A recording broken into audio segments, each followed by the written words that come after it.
حجت الاسلام و المسلمین دکتر حسن روحانی رئیس جمهور منتخب ملت ایران حماسه سیاسی ملت ایران با مشارکت 72.2%. جناب آقای حسن روحانی با اختصاص 18,613,329 رأی به خود حائز کسب اکثریت مطلق آرا و به عنوان رئیس جمهور منتخب دوره 11 انتخاب گردیدند. پیام تبریک مقام معظم رهبری به مناسبت حماسه سیاسی ملت ایران و انتخاب دکتر حسن روحانی به عنوان رئیس جمهور منتخب. و مخالفت روسیه با تصمیم آمریکا برای فراهم کردن رسمی زمینه ارسال سلاح به تروریست‌های سوری. تظاهرات حمایت از نظام سوریه در استرالیا و اردن.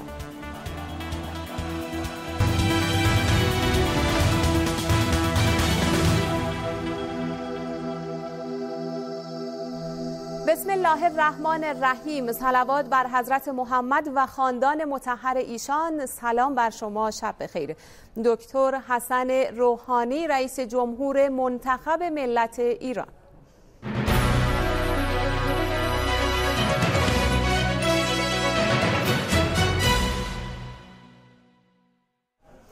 وزیر کشور دقایقی قبل با حضور در جمع خبرنگاران نتیجه نهایی انتخابات ریاست جمهوری را اعلام کرد. آقای محمد نجار از مشارکت 72.2% ملت ایران در حماسه سیاسی 24 خرداد گفت.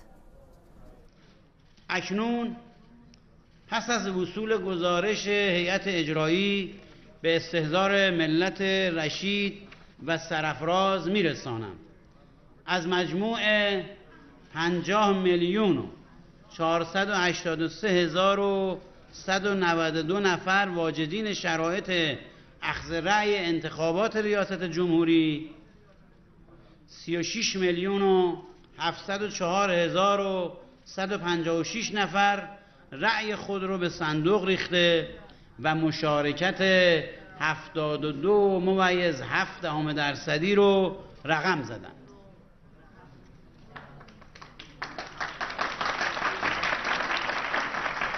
72.7% واقعا حماسه شد. تعداد کل آرای مأخوذه 36,704,156 رأی و تعداد آرای صحیح 35,458,747 رأی می باشد. جناب آقای حسن روحانی با اختصاص 18,613,329 رأی به خود حائز کسب اکثریت مطلق آرا و به عنوان رئیس جمهور منتخب دوره 11 انتخاب گردیدند.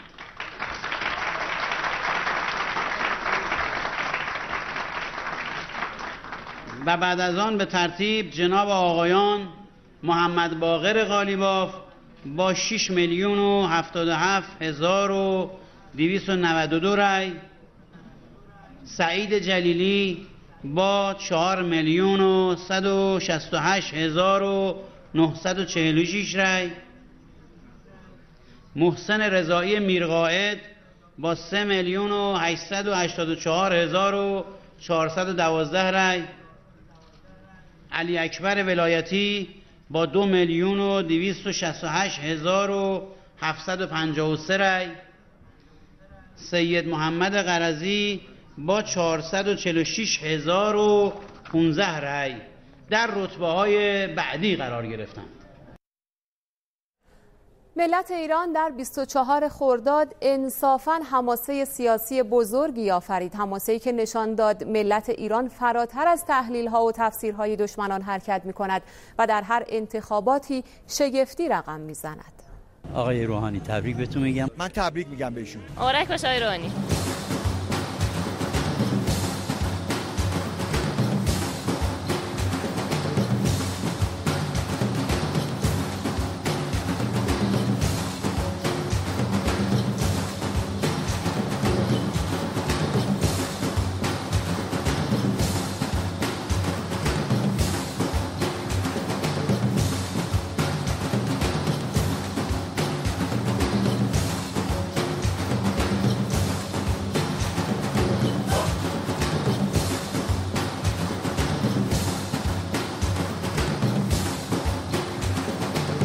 خدای شما رو شکر میکنیم که بابت این همه به قول معروف عنایتی که به ما دادی. خوب آمدن الحمدلله. خدای شکرت مثل همیشه مردم بودن. پروردگارا سپاس و شکر بی پایان نعمات بیکرانت که ما را اینگونه مصمم و مقتدر به صحنه‌های حضور هدایت می‌کنی و در هنگامه‌های تاریخ عزت و سرافرازی می‌بخشی.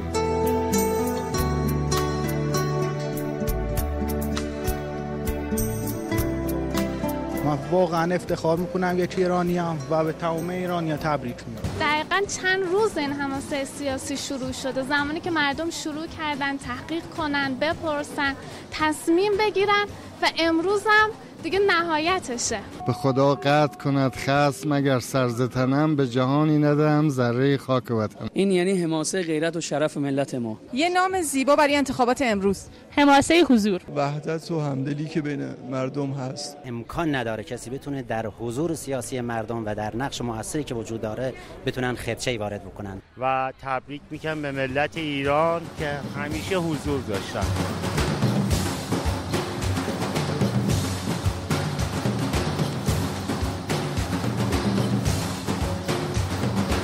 خدا رو شاکریم که تونستیم بار دیگه توی این حماسه انقلابی شرکت کنیم. از خداوند شاکریم به خاطر این حضور همه مردم ایران. پروردگارا ای رؤوف مهربان هستی بخش، پیشانی شکر بر آستانت میساییم که این گونه وفاداری به اسلام عزیزت را در عمق روح و جان ما جاری میسازی و دلهایمان را با عطر یاد امام و شهیدان گرما میبخشی.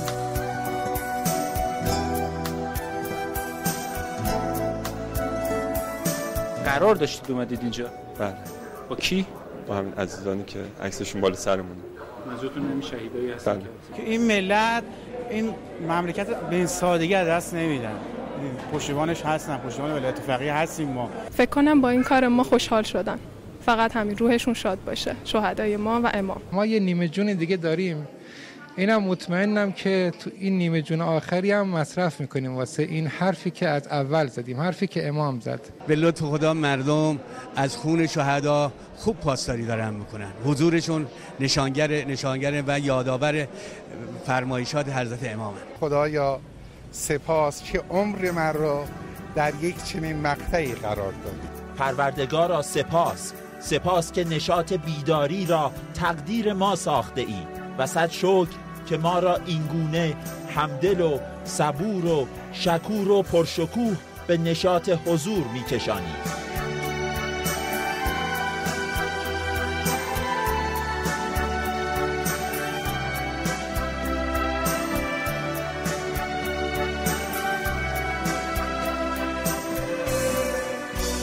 خدای شکرت از اینکه تو سرزمینی هستم که آروم، سربلند، با اقتدار اومدیم تو انتخابات مشارکت کردیم. پرشور. می‌بینید چه جمعیتی اومده؟ بله. ساعت 9 شب گل کاشتید. همون آمریکاییایی که ادعای نمیدونم دموکراسیشون میشه، یا نگاه کنن ملت ایران رو ببینن چجوری تک تکشون از هر خانواده‌ای با هر سلیقه و دیدگاهی میان اینجا راحت رأی میدن. ایرانی یعنی محبت، ایرانی یعنی دوستی، ایرانی یعنی همبستگی. ما همیشه در صحنه هستیم. آفرین، واقعا احساس شرف و خوشحالی میکنه.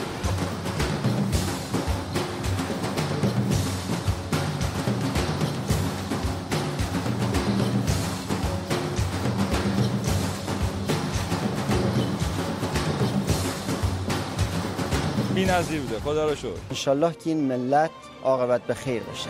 یکتای بی همتای من، چگونه نصرت تو را سپاس گوییم که دشمنان ما را این گونه در مقابل ایستادگی و عظمت ایران به تحقیر و یأس می‌کشانی و پرچم پر افتخار اسلام را بر بلندای این سرزمین کهن برمی‌افرازی.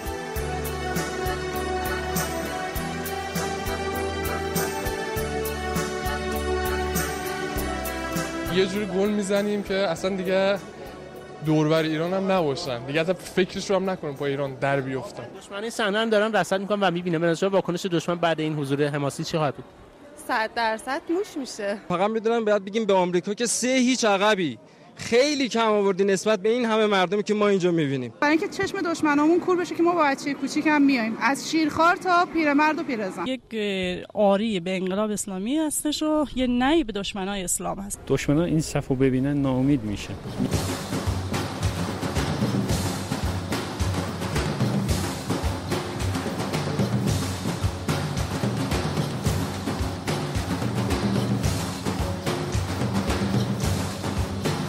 مردم باید بدونیم، مسئولین باید بدونن.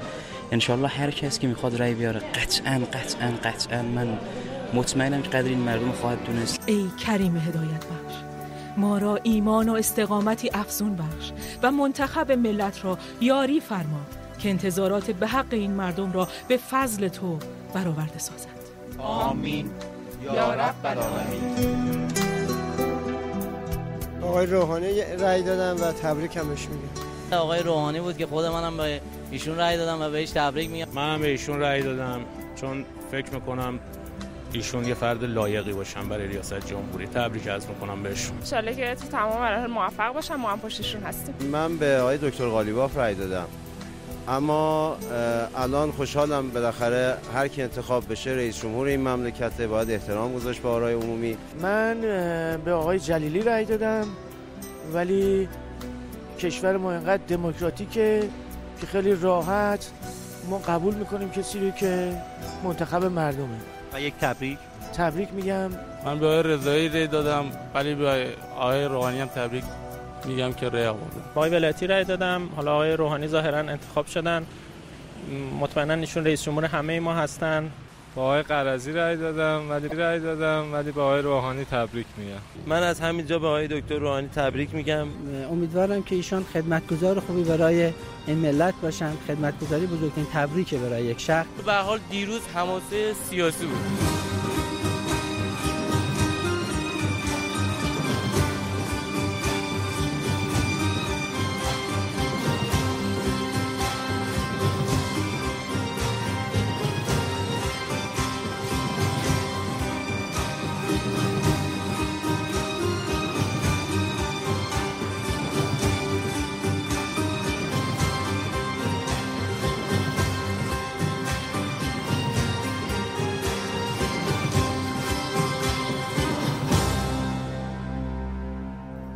اما در پی حماسه باشکوه و تاریخی ملت در 11مین دوره انتخابات ریاست جمهوری و 4مین دوره انتخابات شوراهای اسلامی شهر و روستا، حضرت آیت الله خامنه‌ای رهبر معظم انقلاب اسلامی پیام تشکر و قدردانی خطاب به مردم ایران صادر کردند که به محض دریافت این پیام اون رو به آگاهی شما خواهیم رسوند.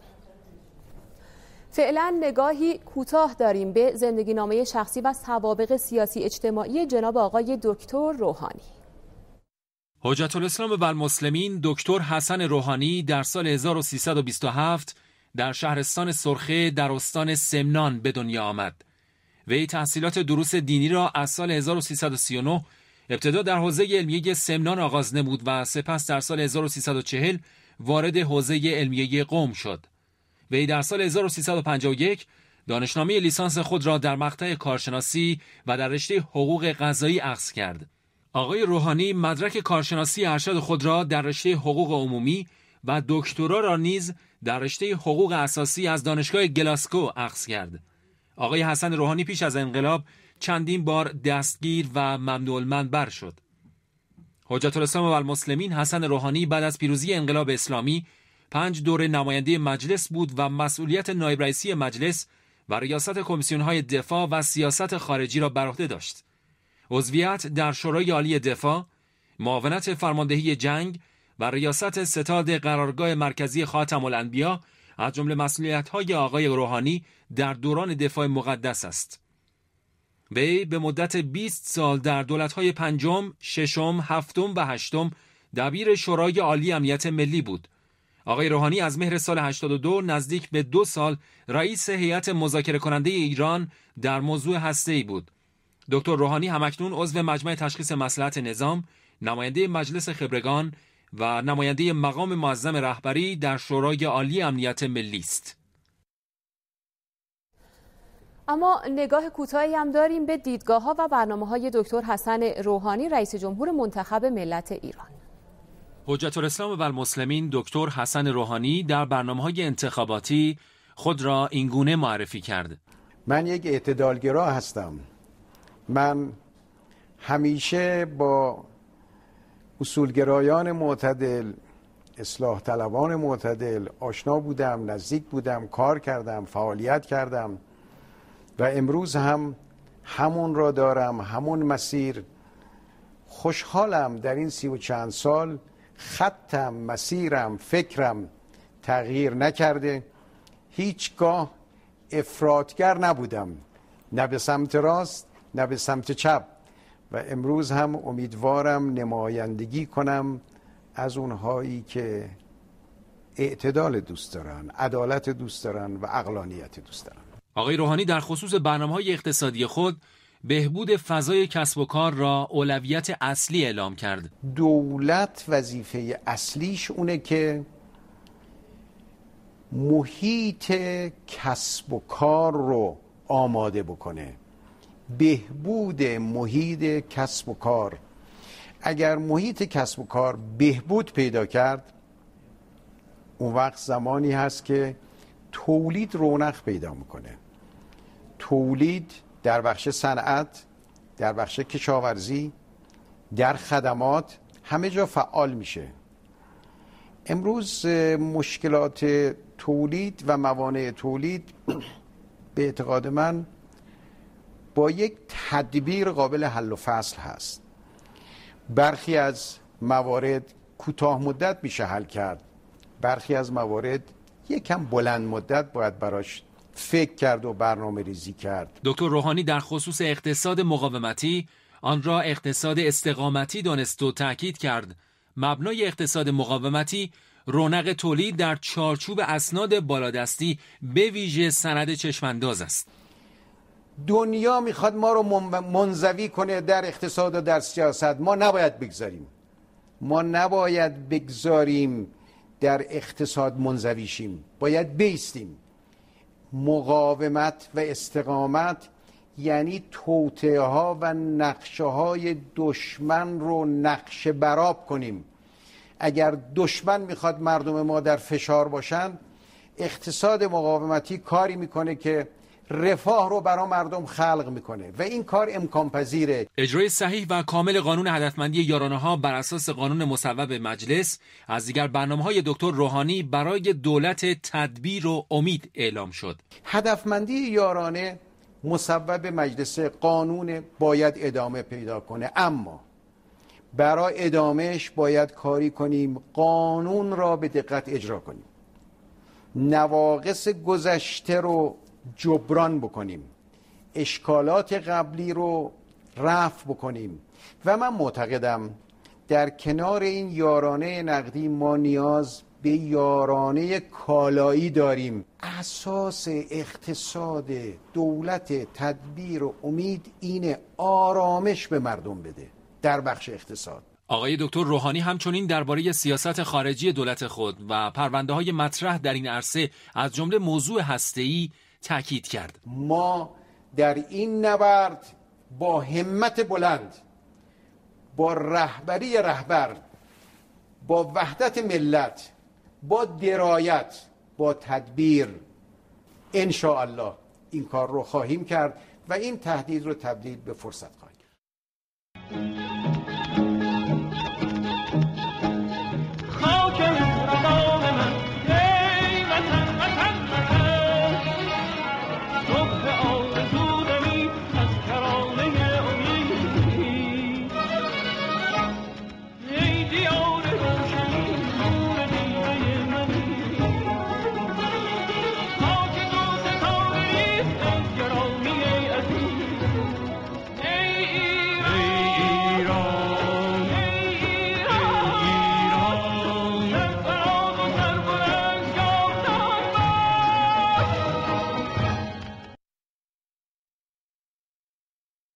اما همونطور که قبلا هم عرض کردم در پی حماسه باشکوه و تاریخی ملت در 11مین دوره انتخابات ریاست جمهوری و 4مین دوره انتخابات شوراهای اسلامی شهر و روستا، حضرت آیت الله خامنه ای رهبر معظم انقلاب اسلامی پیام تشکر و قدردانی خطاب به مردم ایران صادر کردند. حضرت آیت الله خامنه ای در این پیام با اشاره به حضور متراکم و خیره کننده ایرانیان مؤمن و غیور در صحنه حماسه انتخابات، این حضور عظیم را نشان دهنده رشد فزاینده سیاسی و پایفشردن بر مردم سالاری دینی صادقانه و باطل و سحر بافته ها و گزافه های دشمنان حسود خواندند و تاکید کردند پیروز حقیقی انتخابات ملت بزرگ ایران است که به حول و قوه الهی توانست گامی استوار بردارد و گوهر نفوذناپذیر و چهره پرنشاط و مصمم و دل سرشار از امید و ایمان خود را به نمایش بگذارد. متن کامل پیام رهبر معظم انقلاب اسلامی به این شرح است: بسم الله الرحمن الرحیم. ملت عزیز ایران، صحنه حماسه و پرشور انتخابات در روز جمعه 24 خرداد آزمون خیره کننده دیگری بود که چهره مصمم و پر امید ایران اسلامی را در معرض نگاه دوستان و دشمنان نهاد. رشد فزاینده سیاسی و پایفشردن بر مردم سالاری دینی صادقانه حقیقت تابناکی است که با حضور متراکم شما در پای صندوق‌های رأی یک بار دیگر در عمل به اثبات رسید و باطل و سحر بافته ها و گزافه های دشمنان و حسودان و طمع ورزان شد. حماسه حضور شما پیوند مستحکم ایران و ایرانی را با نظام اسلامی به رخ همه بدخواهان کشید که با صد ترفند سیاسی و اقتصادی و امنیتی در پی گسستن یا سست کردن این اعتماد و پیوند مقدسند. ایرانی مؤمن و غیور در انتخابات دیروز ظرفیت عظیم خود را در مواجهه متین و خردمندانه با جنگ روانی بازیگران سلطه و استکبار با زیبایی و چیره دستی هرچه تمامتر به تصویر کشید و کشور خود و منافع ملی خود و آینده پرتلاش و امیدوارانه خود را بیمه کرد. پیروز حقیقی انتخابات دیروز ملت بزرگ ایران است که به حول قوه الهی توانست گامی استوار بردارد و گوهر نفوذناپذیر و چهره پرنشاط و مصمم و دل سرشار از امید و ایمان خود را به نمایش بگذارد. این جانب با خشوع و خاکساری در برابر لطف و رحمت خداوند حکیم و علیم جبهه سپاس بر زمین می‌سایم و خود و شما را به ذکر و شکر و قدرشناسی این نعمت بزرگ فرا می‌خوانم و با سلام و عرض اخلاص به حضرت ولی الله الاعظم روحی فدا و تبریک به ملت عزیز و به رئیس جمهور منتخب جناب حجت الاسلام آقای حاج شیخ حسن روحانی نکاتی را به ایشان و همه آحاد ملت عرض می‌کنم. 1. اکنون که حماسه سیاسی و نقطه اوج آن در جمعه 24 خرداد با پیروزی ملت ایران و نظام جمهوری اسلامی به سرانجام رسیده است، هیجان و التهاب روزها و هفته‌های رقابت باید جای خود را به همکاری و رفاقت داده و طرفداران نامزدهای رقیب در آزمون بردباری و متانت و دانایی نیز جایگاه شایسته خود را به دست آورند. هیچ احساسی، چه شادمانی و چه ناشادمانی، نباید کسی را به رفتار و گفتاری دور از شأن خردمندی و فرزانگی وادار کند. نگذارید بدخواهان احساسات مردم را ابزار خواسته‌های پلید خویش کنند. وحدت ملی و رفق و مدارا پشتوانه امنیت کشور و خنثی کننده ترفندهای دشمنان است. 2. رئیس جمهور منتخب رئیس جمهور همه ملت است. همه باید برای دست یافتن به آرمان‌های بزرگی که رئیس جمهور و همکاران وی در دولت متعهد و مسئول تحقق آنند به آنان کمک و با آنان همکاری صمیمانه کنند. 3. اکنون پس از هفته‌ها گفتن و شنودن نوبت کار و اقدام است. رئیس جمهور منتخب تا روز پذیرش رسمی مسئولیت دارای فرصت ارزشمندی است که شایسته است بیشترین بهره از آن برده شود و کارهایی که شروع مسئولیت خطیر ریاست جمهوری بدان نیازمند است بیدرنگ آغاز گردد. 4. تحقق حماسه انتخابات بدون شرکت و رقابت و تلاش دیگر نامزدهای ریاست جمهوری امکان پذیر نبود. لازم می‌دانم از همه شخصیت‌های محترمی که پای در این میدان نهاده و با تلاش خستگی ناپذیر خود صحنه مسابقه ای شورانگیز را آفریدند صمیمانه تشکر کنم و آنان را باز هم به نقش آفرینی در عرصه‌های گوناگون انقلاب و نظام اسلامی فرا بخوانم. 5. و نیز لازم می‌دانم از همه آحاد ملت که این بار نیز حادثه‌ای ماندگار خلق کردند، به ویژه از حضرات مراجع معظم و علمای اعلام و نخبگان دانشگاهی و سیاسی و فرهنگی که در ترغیب به مشارکت نقش‌های ارزنده ایفا کردند و نیز از دستاندرکاران برگزاری انتخابات ریاست جمهوری و شوراهای شهر و روستا، به ویژه وزارت کشور و شورای محترم نگهبان که زحمات طاقت فرسای این هفته‌های پرکار را صبورانه تحمل کردند و با امانت کامل این بار سنگین را به سرمنزل رساندند و نیز از مأموران پرتلاشی که امنیت این پدیده حساس را در کشوری با این وسعت تا اقصی نقاط آن تضمین کردند و همچنین از همه دستگاه‌های همکار آنان صمیمانه تشکر کنم و اجر الهی را برای آنان مسئلت نمایم. 6. لازم می‌دانم به شکل ویژه از رسانه ملی و دستاندرکاران محترم آن که شور انتخابات را رهین تلاش هنرمندانه و مبتکرانه خود ساختند، براوی صادق و صریح گرایش‌ها و اندیشه‌ها و هدف‌های نامزدان ریاست جمهوری شدند و چگونگی دست به دست شدن قدرت در نظام جمهوری اسلامی را به شکل آشکار در برابر چشم جهانیان گذاشتند، تشکری بسزا و بلیغ کرده اجر و توفیق آنان را از خداوند مسئلت نمایم. در پایان بار دیگر با خشوع و ابتهال نعمتهای بزرگ الهی را سپاس گفته و با تکریم یاد امام بزرگوار و شهیدان و ایثارگران عالی مقام آینده‌ای هرچه بهتر را برای این کشور و این ملت آرزو و مسئلت می کنم.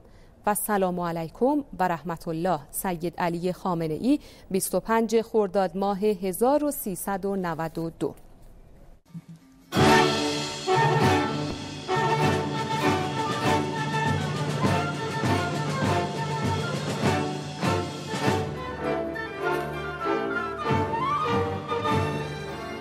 نام جاوید وطن، صبح امید وطن، جلوه کن در آسمان همچون مهر جاودان.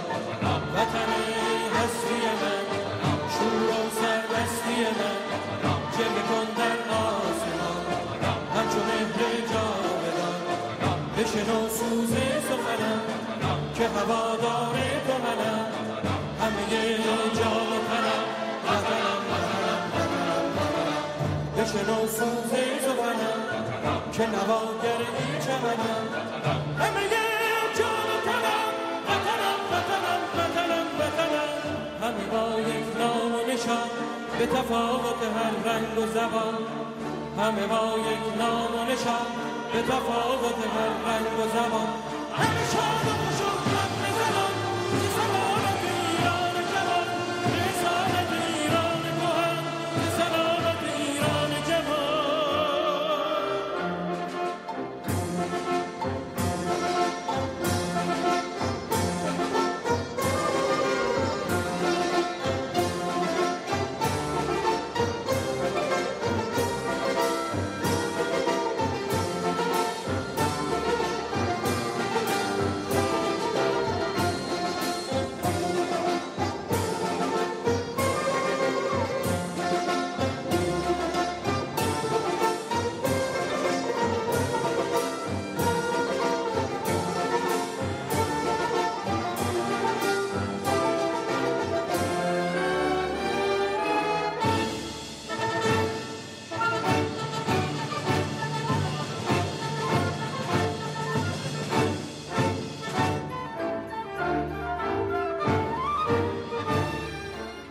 نام جاوید وطن، صبح امید وطن، جلوه کن در آسمان همچو مهر جاودان.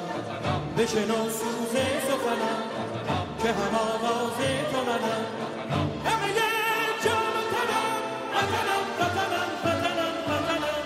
همه با نشان به تفاوت هر رنگ و زبان، همه با یک نام و نشان به تفاوت هر رنگ و زبان، همه شاد و خوشامد زنان به سلامت ایران جوان، به اصالت ایران کهن، به سلامت ایران جوان. بشنو سوز سخنم که نواگر این چمنم، همه جا وطنم وطنم وطنم وطنم وطنم.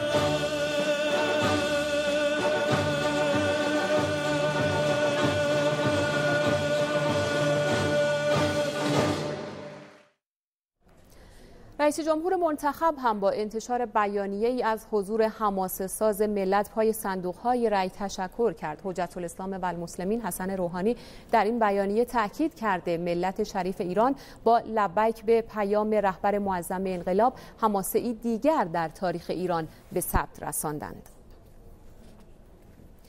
آقای احمدی نژاد رئیس جمهور در پیامی حماسه سیاسی 24 خرداد را به مقام معظم رهبری ملت شریف ایران و منتخب ملت تبریک گفت. از همگان خواست رئیس جمهور منتخب را در تمام شرایط یاری کنند. آقای احمدی نژاد در پیام خود تاکید کرده است با اعتماد و باور به ملت ایران و احترام به سلایق گوناگون میتوان همه قله‌های افتخار را فتح کرد و کشور را در بالاترین سطح از رفاه و پیشرفت قرار داد. آقای احمدی نژاد ابراز امیدواری کرده است با همبستگی و تلاش گسترده‌تر امید به برآورده شدن مطالبات ملت ایران بیش از پیش مهیا شود.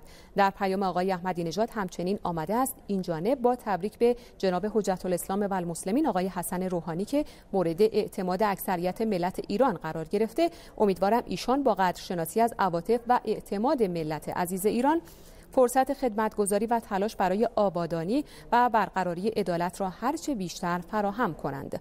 آقای احمدی نژاد با بیان اینکه این جانب و دولت خدمتگزار تا آخرین لحظات مسئولیت به وظایف خود عمل خواهیم کرد، از همه علاقمندان به سرافرازی ایران خواسته است که در تمام فرصتها رئیس جمهور و دولت منتخب را برای پیشبرد هرچه بهتر امور یاری رسانند. اما در پی انتخاب حجت الاسلام و المسلمین روحانی به عنوان رئیس جمهور منتخب ملت، کاندیداهای انتخابات ریاست جمهوری در پیام‌های جداگانه‌ای به ایشان تبریک گفتند. آقای جلیلی از کاندیداهای انتخابات ریاست جمهوری در پیامی انتخاب دکتر حسن روحانی به عنوان رئیس جمهور منتخب ملت ایران را صمیمانه به وی تبریک گفت و اظهار امیدواری کرد همه رئیس جمهور منتخب را در پیشبرد اهداف عالی نظام اسلامی و خدمت‌رسانی به مردم یاری نمایند.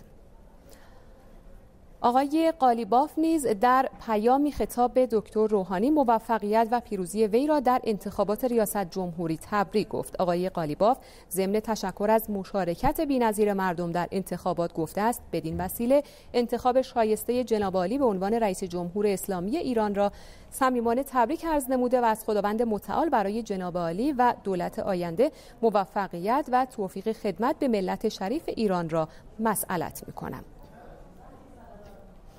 آقای قرضی نیز در پیامی ضمن قدردانی از ملت ایران گفته است به ریاست محترم جمهوری منتخب تبریک میگویم و توفیق ایشان را در برآوردن خواستهای ملت ایران یعنی توسعه فضای اقتصادی، اجتماعی و سیاسی کشور از خداوند متعال مسئلت دارم.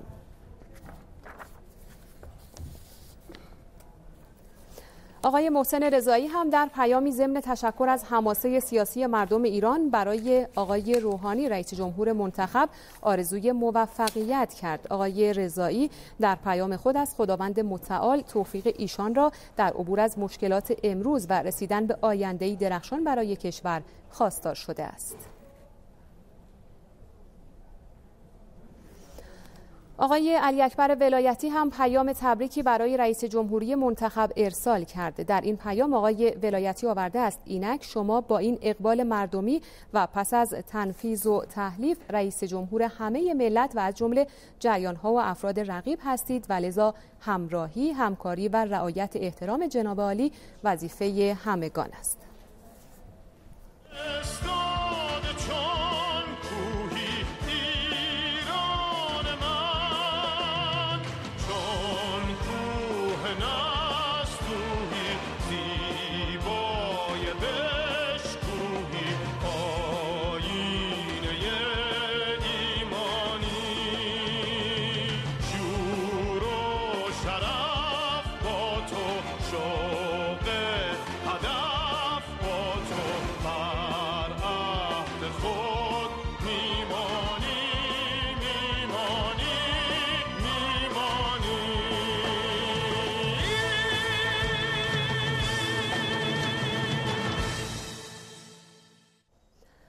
بینندگان عزیز، همکنون گفتگوی تلفنی داریم با حجت الاسلام و المسلمین دکتر حسن روحانی، رئیس جمهور منتخب ملت ایران. سلام عرض میکنم و همینطور تبریک میگم به شما که تونستید اعتماد ملت ایران رو جلب کنید.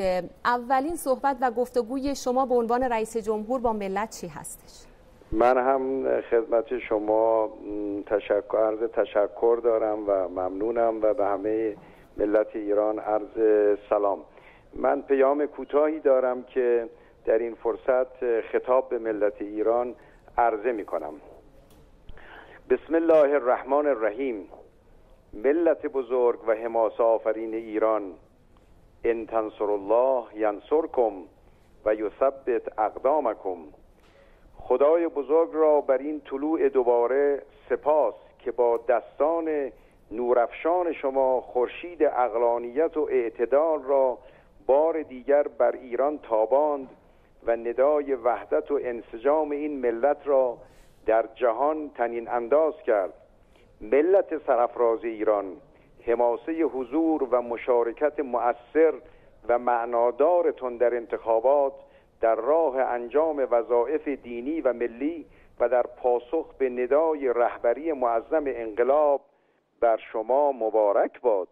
بی تردید پیروز این انتخابات شمایید که آگاه و آرام و امیدوار دل به خدای دانا و توانا سپردید و با اعتقاد به حق و اعتماد به نظام مردم سالار دینی گامی بلند و استوار در راه عزت و منافع ملی و مدیریت بر پایه اعتدال و اصلاح و تدبیر برداشتید. شما نشان دادید که خداوند تغییر و تحول در هیچ ملتی را جز با خواست خود آنان محقق نمی کند. این پیروزی خرد، پیروزی اعتدال، پیروزی رشد و آگاهی و پیروزی تعهد و تدین بر افراط و بداخلاقی است که از هر گوشه ایران سربلند در همه روستاها و شهرها سر برآورد و ایران و ایرانیان را یک بار دیگر در همه جای جهان سرفراز کرد. این پیروزی افتخار آفرین را به یکایک شما مردم بزرگوار و شریف از مرد و زن، پیر و جوان در داخل و خارج کشور و همه اقوام و پیروان ادیان و مذاهب تبریک و سپاس میگویم و یاد امام راحل رحمت الله علیه و شهیدان والا مقام انقلاب اسلامی و دفاع مقدس را گرامی می‌دارم. سپاس ویژه این فرزند کوچک حوزه و دانشگاه، ارزانی رهبر معظم انقلاب، مراجع عظام تقلید، روحانیت معزز و استادان و فرهیختگان کشور باد که با درایت و شجاعت روح امید را در مردم دمیدند. بیشک نقش امیدآفرین آیت الله هاشمی رفسنجانی و حجت الاسلام و المسلمین سید محمد خاتمی و دیگر چهره‌های درخشان نظام در این خیزش و خروش شایسته قدرشناسی است. همچنین تلاش همه دستاندرکاران انتخابات در شورای محترم نگهبان، قوای سگانه نظام، وزارت کشور، ستادهای اجرایی و نظارت، نیروهای نظامی و انتظامی را ارج می‌نهم و سپاس میگویم.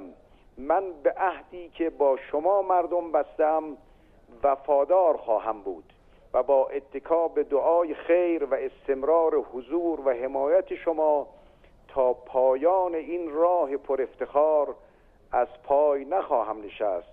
بیگمان این حضور عزتمند در صحنه سیاسی پیام‌آور آرامش و ثبات و امید در عرصه اقتصاد نیز خواهد بود و چشمه خروشان همت کارگران، کشاورزان و کارآفرینان موج حرکت و برکت را در تولید و اشتغال به راه خواهند انداخت. اینک در آستانه این مرحله جدید فرصتی تازه پدید آمده است که در صحنه بین المللی نیز آنان که مردم سالاری و آیین تعامل و گفتگوی آزاد و حق جویانه را به راستی پاس می‌دارند با دیدن این حماسه عظیم مردمی با زبان احترام و انصاف و پذیرش حقوق جمهوری اسلامی ایران با این ملت بزرگ سخن بگویند تا پاسخ مناسب بشنوند و با تلاش برای گسترش مناسبات بر پایه منافع متقابل صلح و امنیت و توسعه را در منطقه و جهان ارتقا بخشند. باور کنیم که با همت مردم فصل جدید همدلی آغاز شده است. بار دیگر به توان این ملت شگفتی آفرین ایمان بیاوریم و به مدد همه فرزانگان و شایستگان خدمت به این مردم وفادار را سامانی نو بخشیم. در این راه من دست همه اعتدالگرایان، اصلاح طلبان و اصولگرایان را به گرمی می فشرم و از همه کسانی که این بنده کوچک را شایسته اعتماد خود دانستند درخواست کمک و همکاری در ادامه راه دارم. از دیگر نامزدهای محترم که با حضور و رقابت خیش به خلق حماسه سیاسی و شفافیت دیدگاه ها کمک کردند تشکر می کنم و مساعدت آنان را در راه خدمت به ملت انتظار دارم. امیدوارم همه آنان که به دیگر نامزدهای محترم رأی داده‌اند نیز این بنده را خدمتگزار مخلص خود بدانند، زیرا که من خود را پاسدار حقوق همه ملت ایران می‌دانم. از خدای بزرگ برای دولت تدبیر و امید توفیق خدمت، برای آرزوی سربلندی و برای ملت ایران بهروزی را خواستارم. موفق و پیروز باشید و سلام علیکم و رحمت الله و برکاته. جناب آقای حسن روحانی، بسیار سپاسگزارم از شما. یک بار دیگه انتخاب جناب عالی رو تبریک عرض می‌کنم. برای شما آرزوی موفقیت. من هم از شما سپاسگزارم و ممنون. متشکرم. خداحافظ.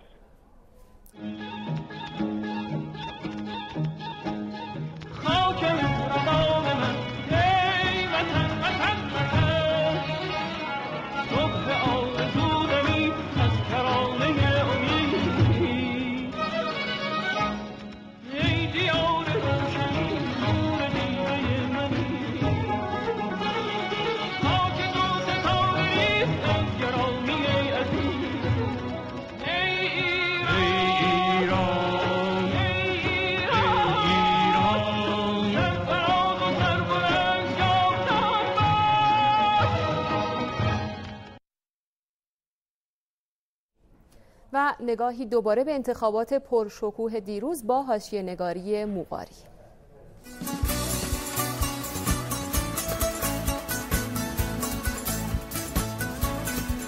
خرداد باز در ذهن‌هایمان ماندگار شد.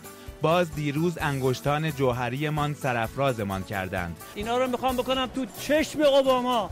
انگشت هایی که دیروز کثرتشان خبرنگاران خارجی را انگشت به دهان کرده بود. انگشتانمان کنار هم یک دست شدند. یک دستیمان این بار خیلی صدا کرد. جمعه ما آتش به پا کردیم، اما آتش نشانها بیکارترین بودند. آتش سوزی نداشتیم، ولی آتش سوزی اصلی جای دیگه است. دشمنای ما هم که از این مسئله حضور مردم پای صندوق‌های رای به هر حال به اصطلاح خودمون آتیش خودشون میسوزن. جمعه روز همه ما بود. همه با هم یک بار چون اومدیم توی به اصطلاح مسائل که با هم باشیم هممون. یک دلی و یک دستی من توی چشم میزد. این دست چپ باید همه رای بدن. بی اعتنا به این که هوادار این بودیم یا آن. روز ستایش که به کمک برادرش آمده بود. دارم به داداشم کمک میکنم که رسانه. روز این پیرمرد که دستش میلرزید، دلش نه. در گرمترین روز تابستان از ساندیس خبری نبود. فقط چای داغ انتخابات. چای انتخابات با بقیه چای‌ها فرق می‌کنه. خب می‌خوان خستگیشون در میاد. روزی که سوار اتوبوس انتخابات شدیم. اینجا مسجد امام صادق تو فلکه اول صادقیه.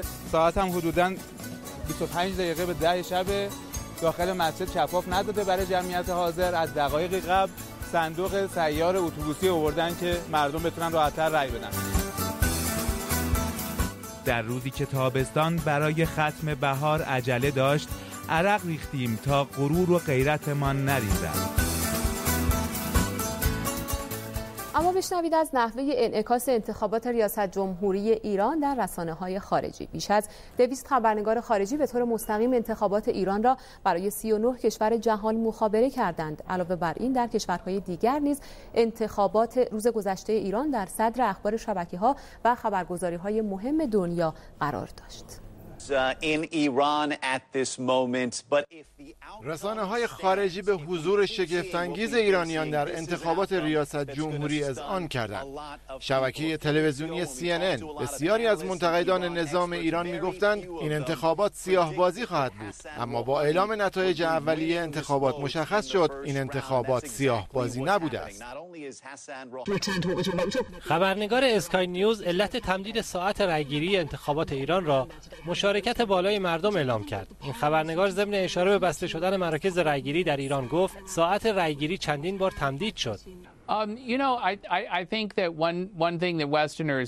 پروفسور فلینت لورت، استاد امور بین‌الملل دانشگاه پنسیلوانیای امریکا، در گفتگو با شبکه الجزیره انگلیسی مشارکت مردم ایران در انتخابات امسال به مراتب از مشارکت مردم امریکا در انتخابات ریاست جمهوری این کشور بیشتر بود. امریکا باید بپذیرد که نظام ایران مورد حمایت قوی مردم این کشور است. شبکه تلویزیونی رای نیوز ایتالیا در تهران به دلیل ازدحام بیش از حد شرکت کنندگان در انتخابات 5 بار رأیگیری تمدید شد. در تهران 70% از واجدان شرایط در انتخابات شرکت کردند. شبکه تلویزیونی روسیا الیوم میزان مشارکت در انتخابات ریاست جمهوری روز گذشته در ایران بیش از 70% بوده است و 35 میلیون نفر در انتخابات شرکت کردند. تلویزیون فرانسوی فرانس 24 مشارکت مردمی در انتخابات ریاست جمهوری ایران شگفتی ساز بود. تصور می‌کردیم میزان مشارکت بسیار پایین خواهد بود. حدود 75% افراد واجد شرایط در انتخابات شرکت کردند. این یعنی مردم ایران به نظام کشورشان پایبندند. شبکه تلویزیونی فرانس 2 مشارکت مردم در انتخابات ایران گسترده بود. این شبکه گزارش داد میزان مشارکت در انتخابات به حدی بالا بود که ساعات رأیگیری چندین بار تمدید شد.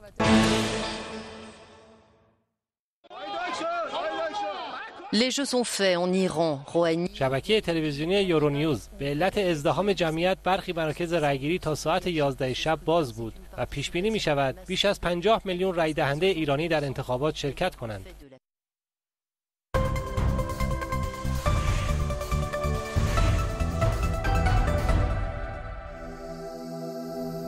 تحولات سیاسی و میدانی سوریه، گزارشی مملو از دروغ، جانبداری و غیر واقع بینانه.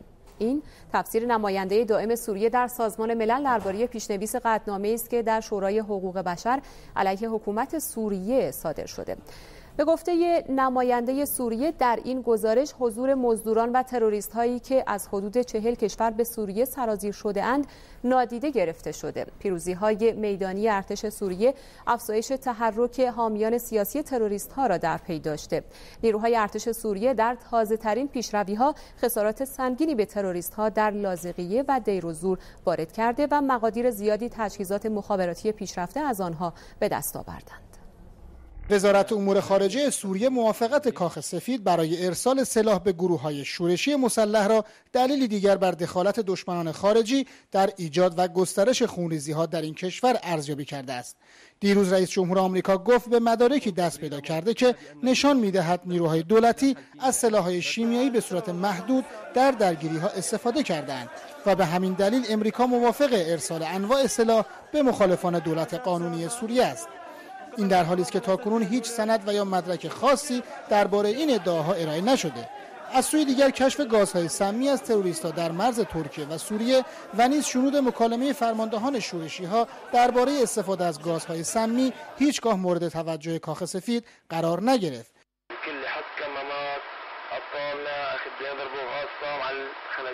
به همه نیروهای تحت فرمان، همگی ماسک بزنید.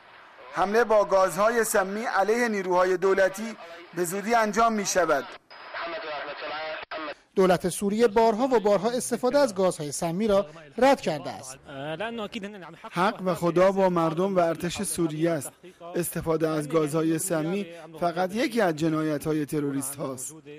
در این حال تصمیم امریکا برای ایجاد منطقه پرواز ممنوع بر فراز آسمان سوریه هم از ابتدا با مخالفت‌های جدی برخی کشورهای اروپایی و روسیه قرار گرفته و فرانسه هم اعلام کرده این طرح باید با تایید مجامع بین‌المللی عملی شود. در تحولات میدانی هم گروهی از تروریست‌ها در حومه حمص در کمین نیروهای ارتش گرفتار شدند و گروه‌های مسلح شورشی هم با پرتاب خمپاره به حومه دمشق سعی می‌کنند روحیه از دست رفته تروریست‌ها را تقویت کنند. یوسف ندرلو، گروه اعزامی واحد مرکزی خبر، سوریه، دمشق.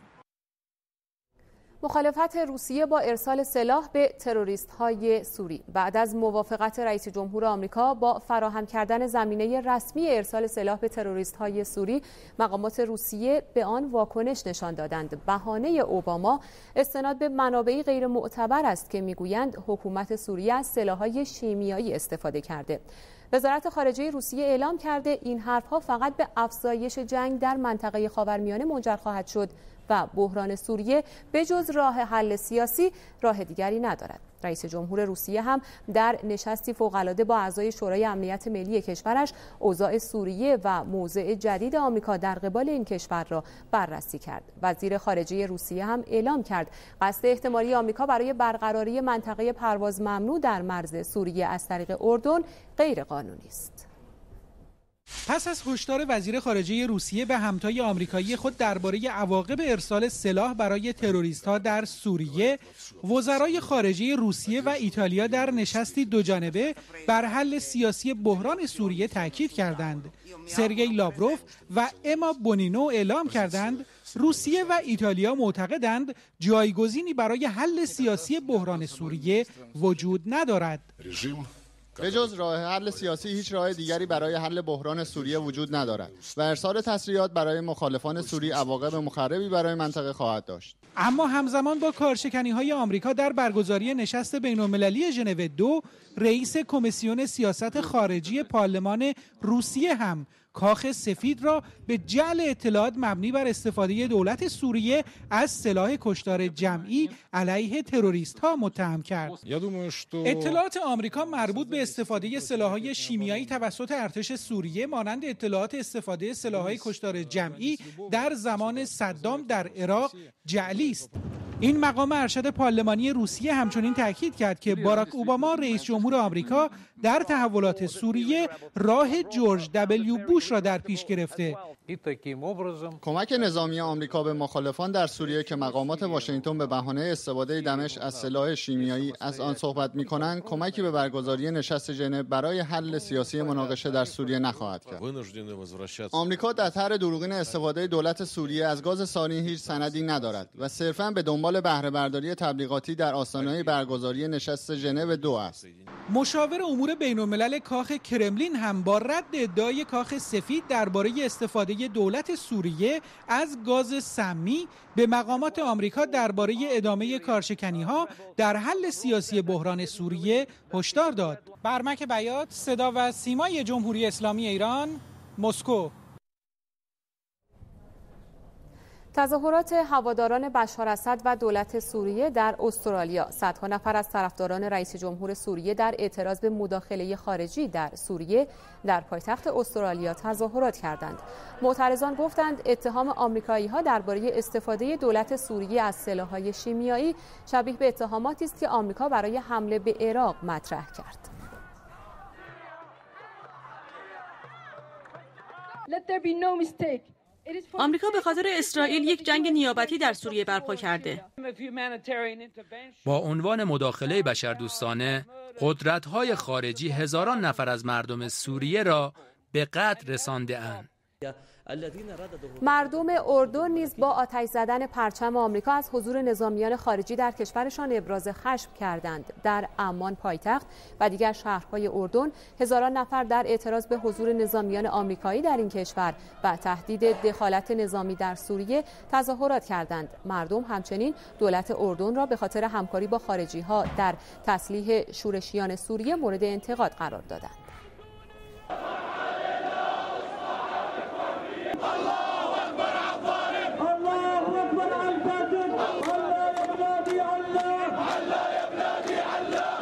30 شهر مستمرون في الإصلاح والمطالبة به.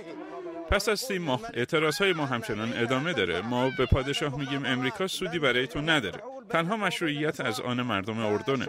حضور نظامیان امریکایی در اردن برای حفاظت از منافع صهیونیستی است و به نفع مردم اردن نیست و پیروی از امریکایی ها برای ما افتخار نیست.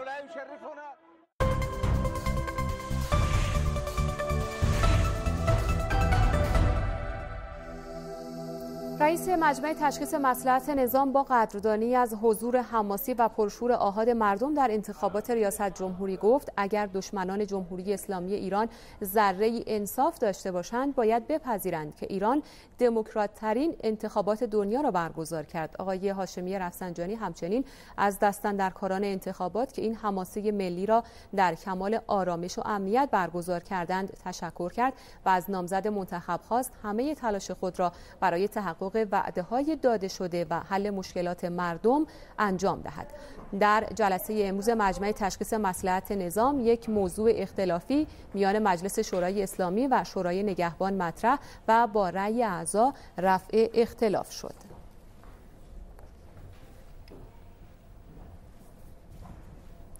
اما در پی انتخاب حجت الاسلام و المسلمین روحانی آقایان حداد عادل و عارف نیز در پیام‌های پیروزی ایشان را در انتخابات 11مین دوره ریاست جمهوری تبریک گفتند. آقای حداد در پیام خود حضور پرشکوه مردم را در خلق حماسه سیاسی عزت آفرین دانسته و آن را به ملت با ایمان و فرهیخته ایران و به رهبری ارجمند و به شخص جناب آقای حسن روحانی تبریک گفته است. آقای عارف نیز در پیام خود افتخار کسب اعتماد مردم را به عنوان منتخب ملت در جایگاه رئیس جمهوری ایران اسلامی به دکتر حسن روحانی ملت شریف و رهبر معظم انقلاب تبریک گفته و برای ایشان آرزوی توفیق کرده است.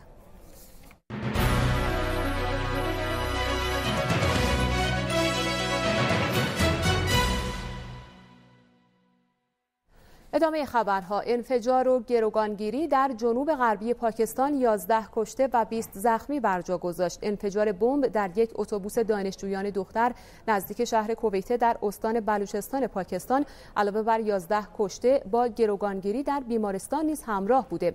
با انتقال مجروحان حادثه انفجار به بیمارستان کویته، این بیمارستان نیز مورد حمله قرار گرفت و شماری از پزشکان، پرستاران و بیماران به گروگان گرفته شدند. زمانی که جانشین کمیسر کویته که برای عیادت از مجروحان شهر کویته رفته بود، دومین انفجار هم رخ داد و وی کشته شد. گفته می شود طالبان و گروه‌های وابسته که به آموزش زنان مخالفند در این منطقه فعالند، اما هنوز هیچ گروهی مسئولیت این حادثه را بر عهده نگرفته. انفجار اتوبوس دانشجویان چهارمین انفجار در 24 ساعت گذشته در بلوچستان است.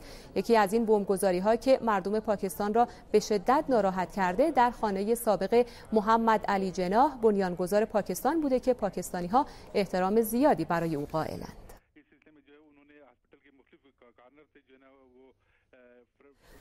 خبرهای کوتاه. بانک مرکزی اعلام کرد اتباع خارجی در صورت دارا بودن پروانه اقامت دائم می توانند از خدمات و تسهیلات بانکی ایران بهره مند شوند. اقامت دائم اجازه اقامت 1 ساله تا 3 ساله است که پلیس مهاجرت و گذرنامه ناجا صادر می کند.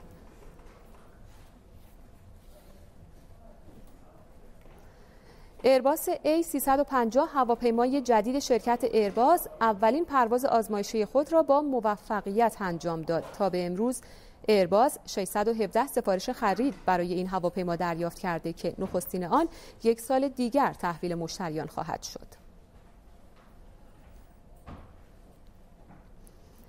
معترضان در ترکیه علیرغم درخواست عبدالله گل رئیس جمهور این کشور اعلام کردند پارک محل تجمع خود را ترک نخواهند کرد و به مقاومت خود در برابر بی‌عدالتی ادامه می‌دهند. پلیس ترکیه دیشب برای متفرق کردن معترضان به شلیک گاز اشک‌آور و گاز فلفل و ماشین‌های آبپاش متوسل شد.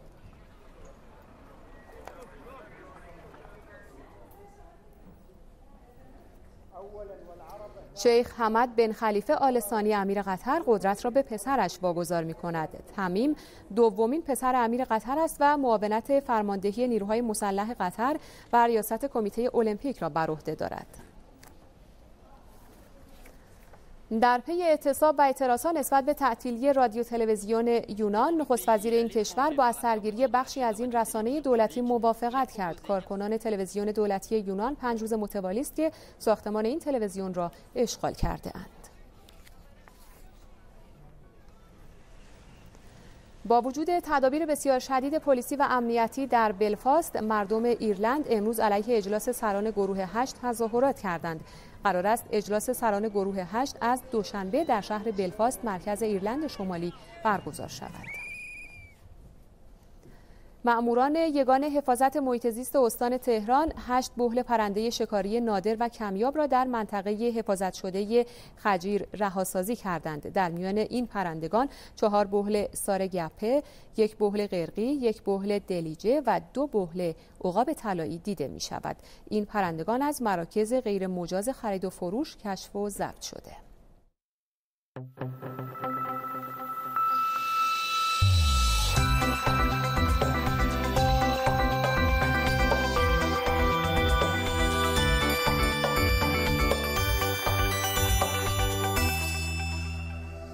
به نام خدا، سلام، شب بخیر. خب نقشه‌ها میگن در قالب نقاط کشور طی 3 روز آینده هوایی صاف و آفتابی در انتظار ماست، منتها جریانات جنوب شرقی و به دنبالش انتقال رطوبت شرایط رو برای ابری شدن آسمون در جنوب سیستان و بلوچستان و حتی بخش‌های از هرمزگان مهیا میکنن. در ساعات بعد از ظهر و اوایل شب احتمال رخداد رگبار و رعد و برق در منطقه علیه جنوب شرق کشور در جنوب سیستان و بلوچستان عرض کردم که خیلی زیاده. منتها در شمال سیستان و بلوچستان و همینطور جنوب خراسان جنوبی وزش باد تو هم با گرد و خاک پدیده غالب خواهد بود.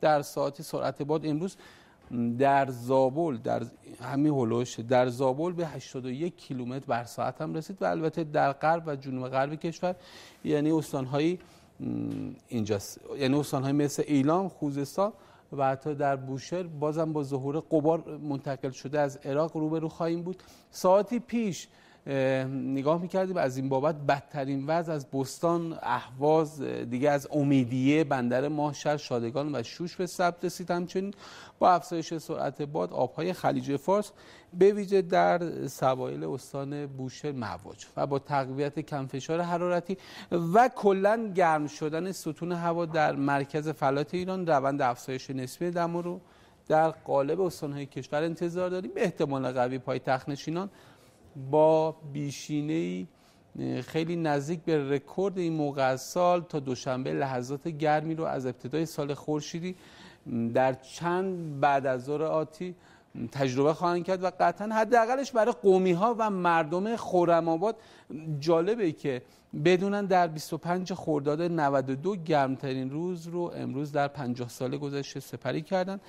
هر کدوم از این دو شهر دماشون به 41 درجه رسید. با توجه به اینکه روند افزایش دما سرتاسریه، پس این بار توصیه ما به کسایی که به ویژه در شمال پرورش ماهی دارن اینه که آب استخر رو به دلیل تبخیر در حداکثر حجم دائما نگه دارن. ابو موسی هم نوسانات دمایش بین 29 تا 32 درجه. تا فردا شب.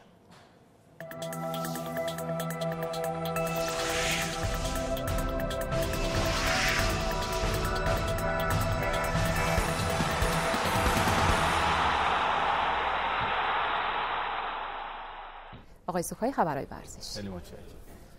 با نام یاد خدا، سلام و شب بخیر عرض می‌کنم حضور شما بینندگان عزیز و ارجمند. قدرت نمایی جوانان ایران در روز نخست رقابت‌های کشتی آزاد جوانان آسیا با کسب 1 نشان طلا و 1 نقره. این مسابقات امروز با دیدارهای 2 وزن 50 و 120 کیلوگرم در تایلند آغاز شد که عبدالله قمی نشان طلای وزن 120 کیلو رو به گردن آویخت. وی با غلبه بر حریفانی از عراق، ازبکستان، کره جنوبی و قزاقستان قهرمان شد. اما در 50 کیلو مصطفی یعقوبی پس از پیروزی مقابل نمایندگان چین، یمن و ژاپن در فینال به آزادکار هندی باخت و مدال نقره گرفت. مسابقات اوزان 55 تا 96 کیلو فردا برگزار میشه. دونده سرعت ایران با رکوردشکنی مدال طلای مسابقات قزاقستان و همچنین ورودی رقابت‌های جهانی رو به دست آورد. حسن تفتیان امروز در فینال ماده 100 متر جام کازانوف قزاقستان با زمان 10 ثانیه و 15 صدم ثانیه علاوه بر شکستن رکورد ایران برای 2 بار در طول یک روز هم صاحب مدال طلا شد و هم نخستین دونده ایران نام گرفت که ورودی ای مسابقات جهانی در روسیه رو کسب کرده است. در این ماده رضا قاسمی با زمان 10 ثانیه و 16 صدم ثانیه مدال نقره گرفت و ورودی به مسابقات جهانی رو به دست آورد. امروز سجاد هاشمی آهنگری هم در دوی 400 متر به مدال طلا رسید. با دیدار امشب برزیل میزبان جام جهانی 2014 و ژاپن قهرمان آسیا نهمین دوره رقابت‌های فوتبال جام کنفدراسیون‌ها کلید می‌خوره.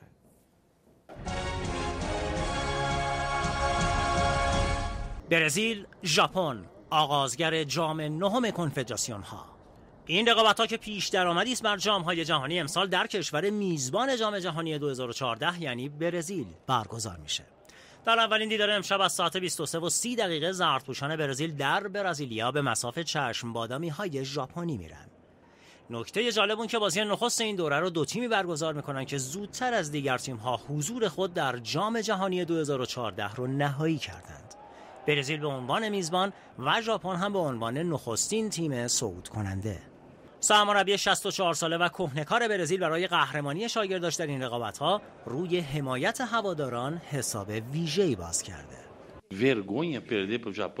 آنچه که ما به اون نیاز داریم حضور هواداران در ورزشگاه‌ها و کمک به تیم ملی به عنوان یار 12. این موضوع بسیار اهمیت داره. اگه ما از حمایت لازم برخوردار نباشیم در آن صورت بازی در خانه فایده‌ای نخواهد داشت. سرمربی ایتالیایی تیم ژاپن با اعتماد به نفس بالایی وارد برزیل شده. ما مجال پیروزی رو به حریف نخواهیم داد. اینجا آمده ایم تا از فرصت کسب قهرمانی بیشترین استفاده رو ببریم. برزیل به عنوان پر افتخارترین تیم فوتبال جهان و فاتح جام ژوردیمه تاکنون 3 بار قهرمان جام کنفدراسیون ها شده. ژاپنی ها هم 5مین باری است که به عنوان قهرمان آسیا در این مسابقات حضور دارند. اونها در سال 2001 عنوان نایب قهرمانی رو به دست آوردند. رئیس فیفا هم آمادگی برزیلی ها برای برگزاری جام کنفدراسیون ها رو تایید کرده، اگرچه هنوز کارها به طور کامل تمام نشده. برزیل با وجود فعالیت‌های دقیقه آخر که همچنان در اطراف ورزشگاه‌ها ادامه داره، آمادگی برای برگزاری جام رو تکمیل کرده. البته جای تعجب نیست که همچنان کارهایی در حال انجامه، چرا که ممکنه در دقایق آخر اتفاقات زیادی رخ بده. جام کنفدراسیون ها آزمونی جدی برای برزیل و توانایی این کشور به منظور برگزاری جام جهانی سال آینده محسوب میشه.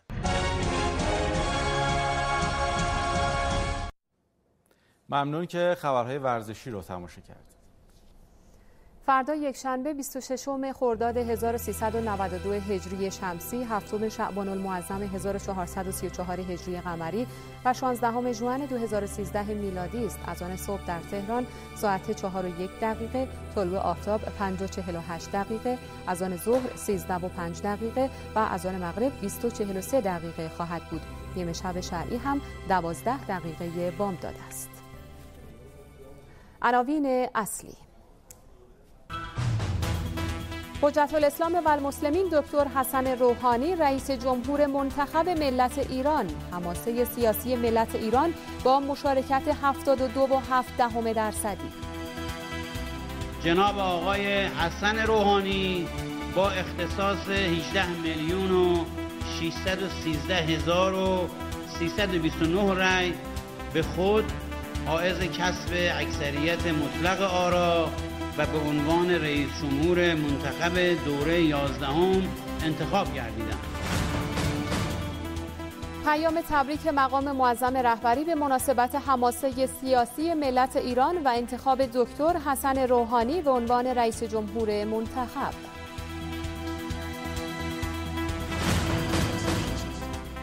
و مخالفت روسیه با تصمیم آمریکا برای فراهم کردن رسمی زمینه ارسال سلاح به تروریست‌های سوری. تظاهرات حمایت از نظام سوریه در استرالیا و اردن. لحظه هاتون شاد شیرین. خدا نگهدار.